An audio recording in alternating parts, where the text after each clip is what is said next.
Okay, ayan. Ano nga ba ang mga tips and strategies para makaiwas po sa penalty or deduction dito po sa sitaw? In this video po ay magbibigay po ako ng mga tips and strategies na ginagawa ko mismo at itinuturo po sa aking mga affiliate. Kaya gusto ko rin po i-share po sa inyo, lalo na po sa mga bagong sitaw sellers na hindi pa alam ang ginagawa. Kasi nga po, wala pong nag-guide po sa kanila. Kaya napaka-importante po ang paggamit po ng referral code mga kasitaw at sa mga aspiring sellers po natin dyan. Pero pag gumamit po kayo ng referral code ay piliin nyo po ang pwedeng makapag-guide po sa inyo. Gamitin nyo po yung referral code na kaya po kayong i-guide ng may-ari at turuan para maging maayos po ang inyong store. Okay po? Hindi po yung sa umpisa lang tinuturuan paano mag-register, pagkatapos nun ay hindi nyo na siya mahagilap. Kaya marami po akong nababasa sa GC na kahit matagal ng seller at malaki naman ang capital pero hindi pa rin makapasa-pasa sa evaluation. Kasi nga po yung iba ay nag-register lang ng walang ginamit na referral code. At yung iba naman, meron ngang ginamit na referral code pero hindi naman nila mahagilap yung may-ari ng referral code.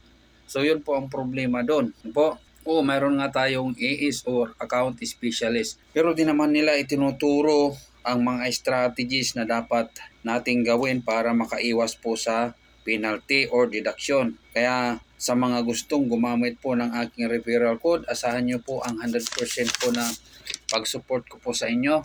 Pero pakiusap ko lang po sa mga gagamit po ng aking referral code na after nyo po mag-registered at ma-approve na po ang inyong store ay i-message nyo po ako. Kontakin nyo po ako para ma-guide ko po kayo. Lalo na pag hindi nyo pa po alam ang inyong ginagawa. At sa abot po ng aking makakaya ay tuturo ko po sa inyo kung ano po ang ginagawa ko mismo sa aking account. Pero bago po tayo magpatuloy, kung di ka pa nakasubscribe sa aking munting channel, ay pakipindot na lang po ang subscribe button, pati na rin po ang bell button para updated ka sa lahat ng video na aking i-upload. Okay po? At gusto ko lang pong i-shoutout po muna si Sir Roger Valdez. Shoutout po sa iyo, sir. Maraming salamat po sa pagsuporta po sa aking munting channel at sa lahat po ng mga subscribers ko, mahigit 100 plus. Salamat po sa inyo sa patuloy niyong pag-support po sa akin. At nawa po ay patuloy niyo pong suportahan po ang aking channel para mas marami pa po akong video na i-upload about po sa sitaw na business po natin. Okay po, maraming salamat po muli sa inyo. So unahin po muna natin para sa mga sitaw sellers na hindi pa rin makapasa-pasa sa evaluation. So ito po yung mga posibleng dahilan kung bakit po. Unang-una, maaring ang mga products po na inilagay po natin sa ating store ay halo-halo po. Ibig sabihin po, mayroon pong 7%, 8%, 10% at 12%. Kapag kaganyan po yung mga inilagay natin sa store po natin, ay asahan po natin malabo po talaga tayong papasa sa evaluation. Okay po, kahit na 100k pa po siguro ang ating capital, hindi po tayo makakapasa pag ganyan po halo-halo. Pangalawa po, maaring 7% po lahat ang mga products po na inilagay po natin, pero napakarami naman po tayong inilagay, mga 20 plus na mga products. So malabo pa rin po tayong papasa dyan, lalo na pagka maliit lamang po ang ating mga puhunan. Ano po? So pagkaganyan po ang laman po ng ating account, ang unang gagawin po natin ay mag-a-add po muna tayo, maglalagay po muna tayo ng mga 7% po na mga products. Ano po? Pagkatapos po niyan, pwede na po nating i-unpublish po lahat ng mga dati po nating mga products. Kung wala pong mga pending orders, pwede na po nating i-delete. Ano po? At ang itira lang po natin yung bago, yung 7% para maging maayos po yung ating store. At siyempre, 10 lang po yung ititira po natin na products po sa ating store. Kasi po yung iba naglalagay po ng maraming products para mas malaki po ang kanilang kikitain. Yun po ang iniisip nila.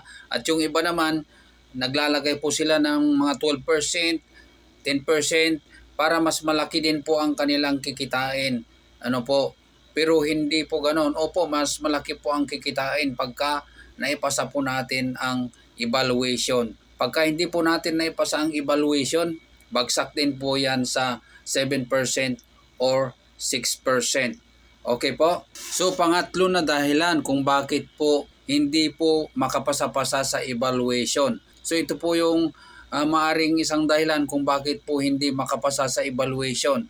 Dahil po yan sa hindi tamang paggamit ng vacation mode. Opo, mayroon po tayong 7 days vacation mode every month. Pero pagka hindi po natin alam na gamitin yan, kung kailan po natin gagamitin, ay maaring hindi po tayo papasa sa evaluation. So ito lang po yung tandaan natin guys, pagka 7% po lahat yung ating mga products, kahit na isang beses lang po tayo pumasa sa evaluation, ay wala na po tayong deduction. Kahit na hindi na po tayo makapasa sa next evaluation, hindi na po tayo magkakaroon ng penalty or deduction guys. Kaya ang itinuturo ko po sa aking mga affiliate, lalo na po yung mga maliliit lamang po yung kanilang capital, ay mas maganda na kahit isagad na po nila ang kanilang vacation mode from 9 to 15 hanggang evaluation na po yon. So, ibig sabihin, malaki po ang tsansa po natin na pumasa sa evaluation kasi po from 9 to 15 ay wala na pong pumapasok na orders. Pero kailangan din po natin mag-process ng mga pending orders po natin para umangat po or tumaas po yung ating processing rate. Okay po? At siyempre po makakatulong din po ang pag-request po ng shopless exposure. Okay po? Kahit na hindi po guaranteed na wala na pong papasok na orders pagka tayo po ay nag-request ng shopless exposure, pero at least ay mababawasan po yung pagpasok ng mga orders. So sa tingin ko po, sa aking experience ay nakakatulong din po yung pag-request po ng shopless exposure. Okay po? So ugali lang po natin na mag-request ng shopless exposure every 3 days or 2 times a week po. Para naman po sa mga nagnanais po na magsimula po sa sitaw bilang seller po, ito po ang tip ko po sa inyo. Unang-una ay yung lagi ko pong sinasabi na timing. Lalo na pagka maliit lamang po ang inyong capital, napaka-importante po ang timing. Ibig sabihin po, yung pagpasok po natin o paglalagay po natin ng mga products po sa ating store. At gaya ng ginawa ko po mismo at sa mga affiliate ko po ay nagsimula po kami ng Pizza Adjust. Doon po kami nag-publish po ng mga products sa aming store. Pagdating po ng 11, doon na po nag-umpisa na may mga pumasok na orders. So pagdating po ng 14 ay doon na po kami nag-vacation mode. Hanggang 15 po yun. At habang naka-vacation mode po ay doon po namin sinamantala ang mag-pick up or mag-process po ng mga pending orders hanggang maabot po yung 55% na processing rate. Okay po? So kung halimbawa naman po tapos na po yung unang evaluation, kagaya po ngayon, tapos na ang evaluation, ay pwede po tayong mag-publish ng ating mga products, mga pizza 20 or 21 po. Ngayon po pagka may pumasok na po na orders, pwede na po nating gamitin yung vacation mode po natin, isagad na po natin hanggang maubos po yun or hanggang 3 days before end of the month. Kasi 3 days before end of the month ay automatic na po yan na mag-o-off po yung ating vacation mode. So yung natitira po natin na budget ay doon na po natin nilaan po sa 3 days na natitira. Pero depende pa rin po yan sa budget po natin guys. Kung malaki naman po yung ating budget, kahit hindi na po tayo gumamit ng vacation mode, di ba? Nasa sa atin na po yan kung gagamitin natin ang vacation mode or hindi. Basta nakadepende po yan sa budget po natin. So yun lang guys, at nawa po nakatulong po ang video na ito, lalo na po sa mga nahihirapan na pumasa po sa evaluation at sa mga aspiring sellers po natin dyan. Mas maganda po na panoorin nyo po ang video na ito para at least hindi na po kayo mahirapan pag kayo po ay nagsimula na sa sitaw bilang seller po. Okay po, salamat po at God bless po sa ating lahat.